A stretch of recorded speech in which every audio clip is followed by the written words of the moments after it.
You are getting ready to listen to the voice of Dr. Rhadi Ferguson, 2004 Olympian, four-time national judo champion, Brazilian jiu-jitsu black belt, author, speaker, and coach.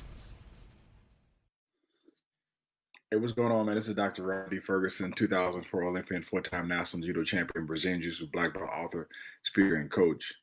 And I want to talk to you about a couple of things this evening as it relates to judo, and more specifically as it relates to Newaza. I remember when I was learning Newaza, and I wrestled in college, and I figured since I wrestled in college, I was going to be pretty decent on the ground. Man, I was lost. I mean, when I said I was lost, I mean, I was lost. I was the type of dude that would do Tomonagi or Sumigaishi, and then after I did the throw, I turned to my stomach because I didn't have any follow-up techniques. I was the guy that was in practice. Everybody would be, they say, Newaza Uchikomi. And these people would go in from the back and they turn and they fall to the side and hook their arm through and grab the leg and flip the thing up. But I didn't know what to do. Nobody was explaining anything doing Uchikomi. And when I came up through judo, the way that people had taught stuff like the armbar, where they just kind of lay across the person, put their legs across, and okay, this is Jujigatami.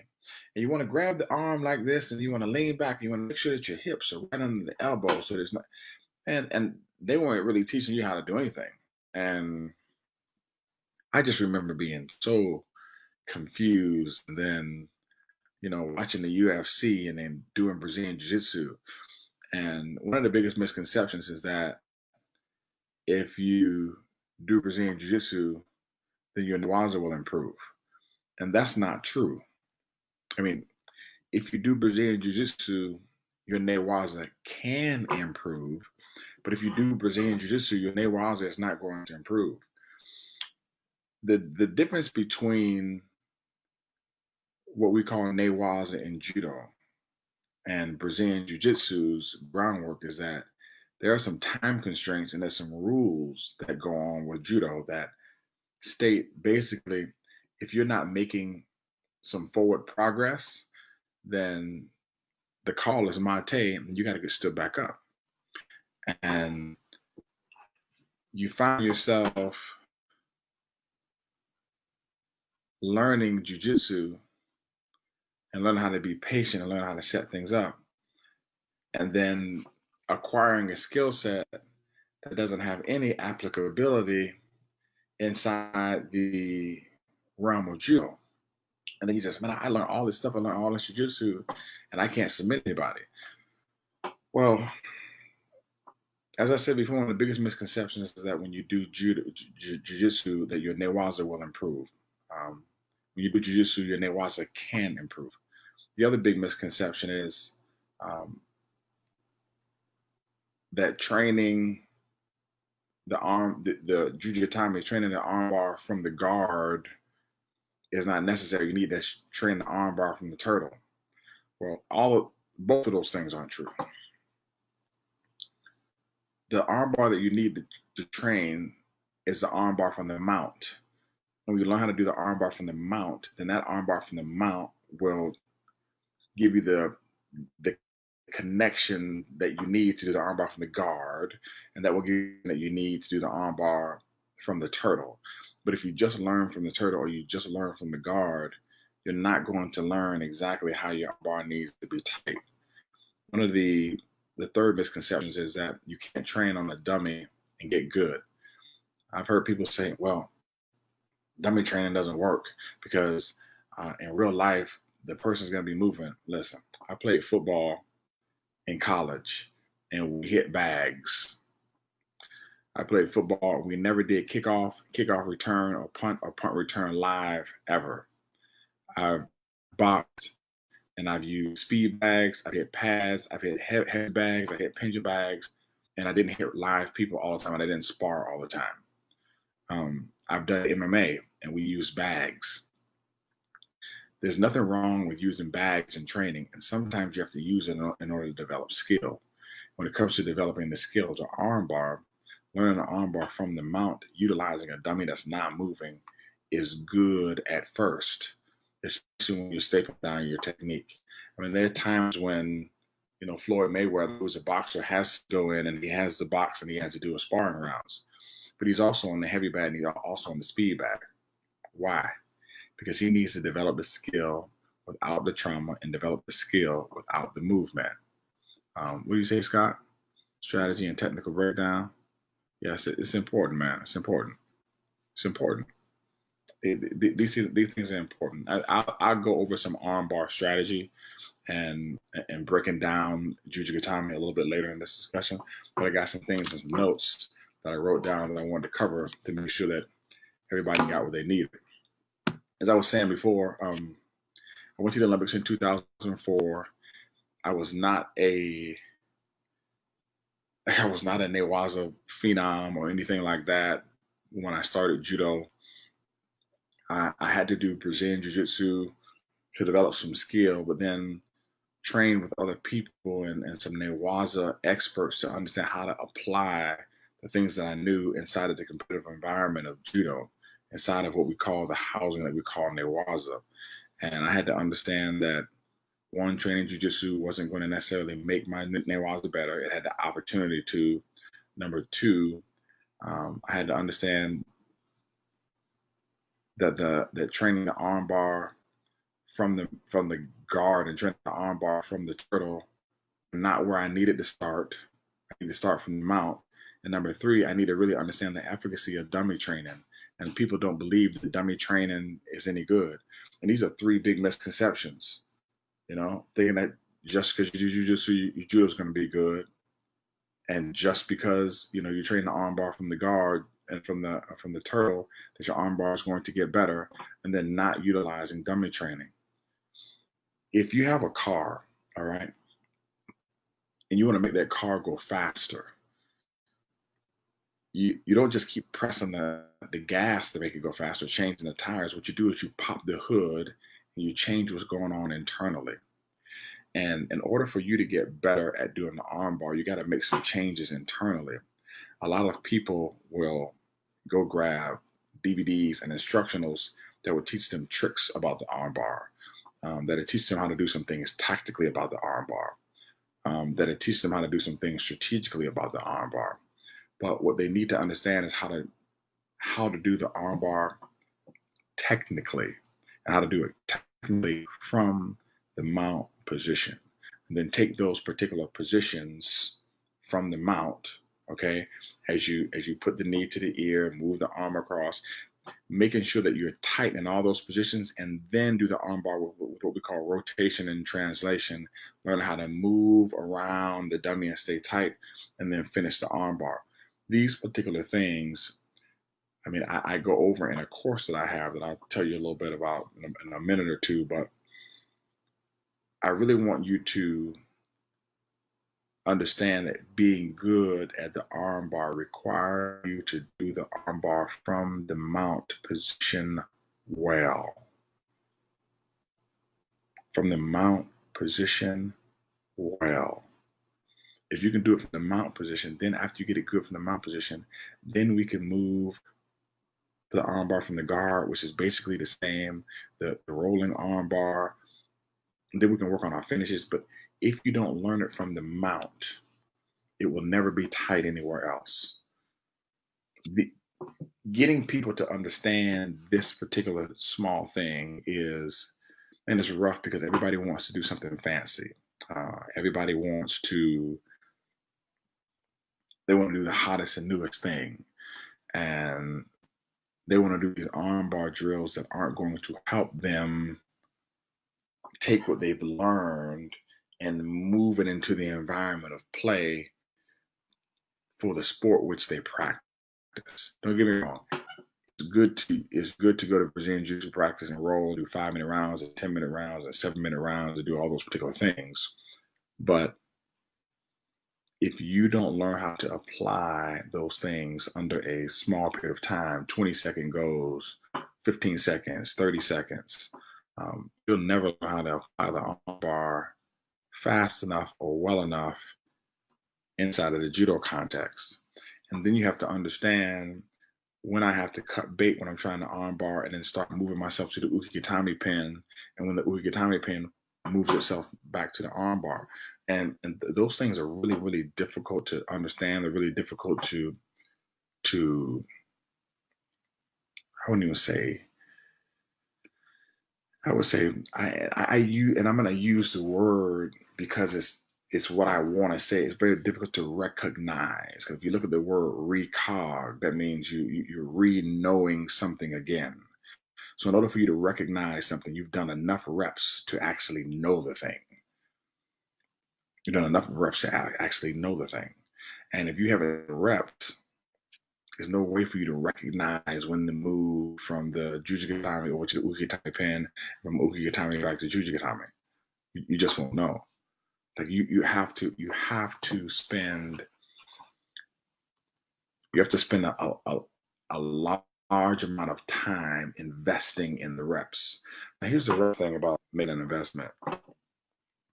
Anytime that you start a business, you always start a business out with a small investment or a small loss before you make some money. I mean, you do make money over a period of time, but you first start out with a huge investment. Like you have to dig a hole, plant a seed, water, put the fertilizer on it, you know, deal with waiting and waiting and waiting and seeing nothing. And then all of a sudden something bursts through the soil, and then you get some fruit later on. I mean, after months or weeks of reps. Well, the arm bar is no different. You have to do the reps in order to get good. You have to do the reps so that you can recognize when you need to switch, when you need to move. But it's not about the reps.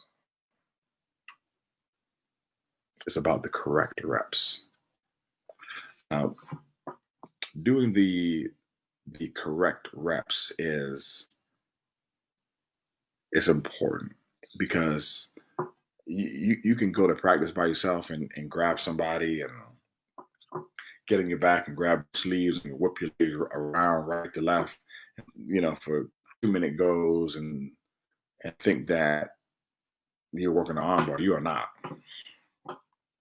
There are steps, there are moves and movements that you need to go through in a, I would say in an educational, in a curriculum based fashion, which I can tell you that I have created in a program called the Armbar Boot Camp. All right. I'm talking to you about it. It is on udemy.com. It is right now today, I think it's $9.99. I think it's less expensive than going to McDonald's for 2 people. All right. So I'm not giving you no huge sale here, and the reason I'm not is because there are certain, what I call my basement level products that I have designed to eliminate frustration. Okay. Because I remember how frustrated I was when I was training and I was practicing, and I go to practice and we do grips, and then we do randori and go home. And every time you fall on the ground, somebody say, get up, get up, get up. You never have an opportunity to work on your transition. You never have an opportunity to really work on your randori. I mean, you're on your Newaza doing randori. And I had to find a way to make sure that I can train, make sure I can practice, and make sure I can get good at Newaza, because, man, you can win a match from a throw, an arm bar, a choke, a pin on points. And when you learn the whole Jujigatami system, you can win. You can use Jujigatami to, inside of the system, there's a choke in there. Inside of the system, there's arm bars in there. Inside the Jujigatami system, there's a way to pin somebody. And the move in and of itself is so versatile in terms of your Newaza development. Not knowing it puts you at a huge disadvantage. I've had individuals who have gone through this. I've had purple belts in jujitsu, black belts in jujitsu. I've had black belts. I've had all type of ranking in judo go through it. But I've had. Let me tell you about a customer in Australia. I don't want to give you his name because he doesn't want his name put out there when it comes to what he's been learning on Newaza side. But he's not a Brazilian Jiu-Jitsu black belt or a brown belt. He's not a judo black belt either. He's not even a judo brown belt. He's been studying my program, has submitted BJJ brown belts, BJJ black belts with no problem. I have another client, Juan Ariano. He was in my armbar coaching program a few years ago, which is what the armbar boot camp has been designed on. And I don't know what he was doing. He was doing at least, I think, 500 to 700 arm bars a month. Yes, a month. Just making sure you just arm bar every day. Arm bar every day. And he got good. And he just wrote me and told me how many more people he was submitting in practice. And his son, Matthew Ariano, I remember he was preparing for a tournament. He got frustrated. He's like, man, I can't win. I keep losing. I said, why don't you just try to come into practice every day and work on one thing? And the one thing we really worked on were arm bars and arm bar transitions. Basically, he went through the whole arm bar boot camp, prepared for the tournament, and ended up winning the championship belt of the tournament. So the individuals who do the arm bar boot camp, who follow the system, who are going to train, grab a dummy or partner and train, and they do extremely well. And if you do it, you'll do extremely well too. I think that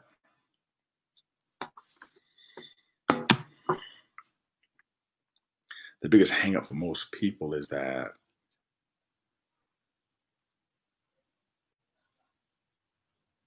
they dig a hole, they plant a seed, they put the dirt back on top, they put the fertilizer on there, and they water it. And then they get discouraged because there's no fruit. And it's so difficult, especially in today's society, to explain the reap and sow process. When I grew up, there were no microwaves available. Like, my kids have grown up and all they know is microwave. I grew up when you had to put the grease back in the pan and put the thing back on the stove and kind of cook it in order to heat up. Put some butter in there. I grew up at a time when there was no remote. My children, all they know are cell phones, remotes, and microwaves, and they've never filled up a ice tray and had to wait for ice to get made. So we live in a society where people don't wait at all. And they don't see any value, any adjective value in waiting, and they don't see any adjective value in allowing things to marinate, or adjective value in understanding that you can have a white collar life through blue collar effort, but the blue collar effort is just not there. Everybody wants the white collar life. They want to be at the top of the medal stand. They want to win. They want to get good at arm bars overnight. But they don't want to put in that blue collar effort, that labor, that hourly wage labor. We just got to go in and just grind day after day after day after day after day, and just do the long, arduous, boring reps. They don't want to do that. And because they don't want to do that, they quit, and they quit too early before they get the fruit. Well, I can tell you this. If you're willing to dig a small hole, if you're willing to plant a small seed, if you're willing to do the work and fertilize that particular seed, I can guarantee you in 30 days, if you follow that armbar boot camp, you will armbar more people. All right. After those 30 days, you will armbar more people in the next 30 days than you did in the last 2 years. Guaranteed, or your money back. That is a guarantee. Guaranteed. So I don't know who's on right now. If you're on, just type in here so I can see that you're here. Cause I got a question I'd like to ask. Ask if you are here. So if you're here, just write down here so I can see.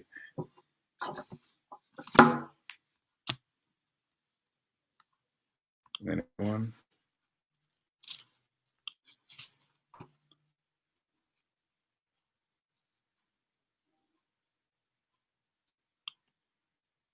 Hey, what's going on, Scott? How are you? Oh, ask away. What's going on, Jed? Man, how are you? So let me ask you a question, and I need you all to follow me here. If I am going to make a sandwich, all right, Dan, if I'm going to make a sandwich, what do I need in order to make a sandwich? Somebody give me the first ingredients. What do I need in order to make a sandwich?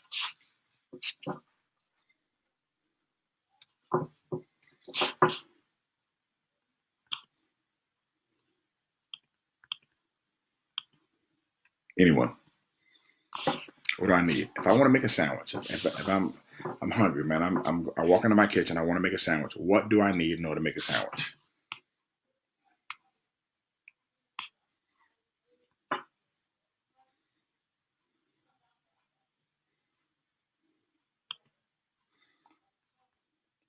We need some greens. Okay. We need greens. We need lettuce. All right. We need lettuce. We got lettuce. What else do we need to make a sandwich? What else do we need?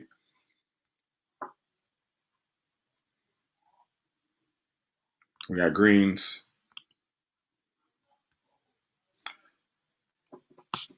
Now we need some damn bread.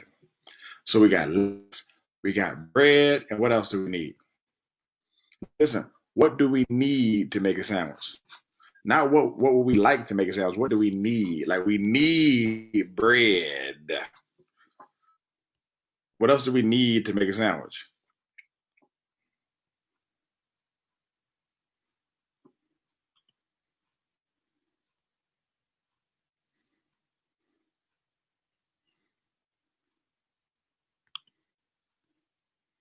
I tell you what, Dan, that's a good answer while you're playing around. Now, that is the reason why we're making a sandwich. Because we're gonna put it all together, and I'm gonna tell you what, that is a really good answer because we need that to make a sandwich. Like if you don't have that, you have no reason to make the sandwich. You have to be hungry to be fed in order to make the sandwich. That's the truth. But what else do we need to make a sandwich? We got hunger, we got lettuce, we got bread. What do we need? What's the other thing we need to make a sandwich?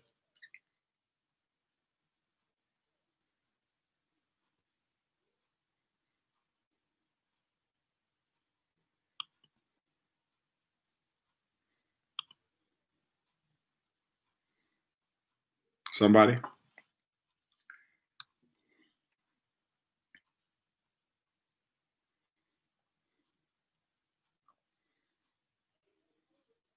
So we got hunger, we got bread, we got greens. And what else do we need? Anybody?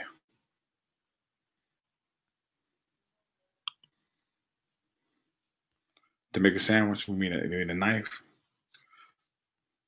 I will tell you what. I will tell you what we need. And that is, listen, that is the main ingredient.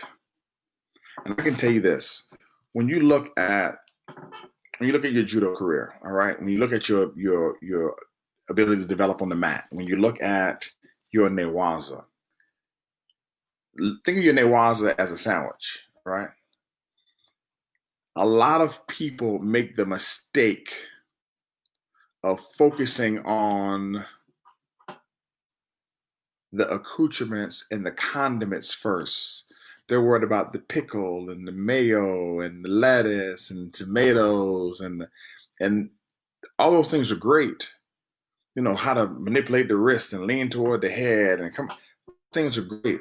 But the bottom line, if you're going to have a sandwich, you need bread and you need meat, or you need bread and you need peanut butter and jelly, you need bread and you need eggs. Listen, you have to lay down the foundational bread first. And so many people, when it comes to creating the sandwich of the Newaza, there's no substance. There's a bunch of packets of condiments. There's salt, pepper, ketchup, mayonnaise, and mustard, and there's no meat. I see all these great DVD programs, and they giving people condiments, and they're giving people mayonnaise, and they're giving people mustard and lettuce, and all these things are great. But they're not giving them the meat, man, because the meat in the bread is boring. The meat and the bread are the necessary things that you need. And most people's meat and bread are no good.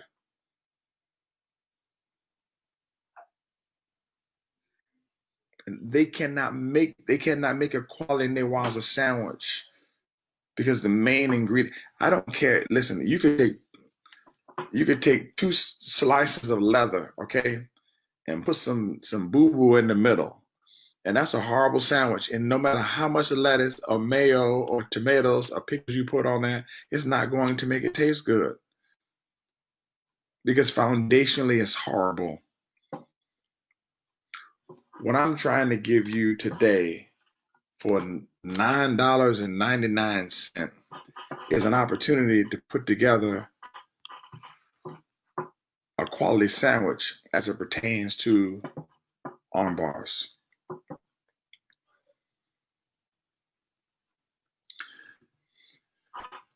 If you want to be good at judo, you got to focus on 5 things: strength, conditioning, technique, tactics, and strategy. Strength and conditioning are great.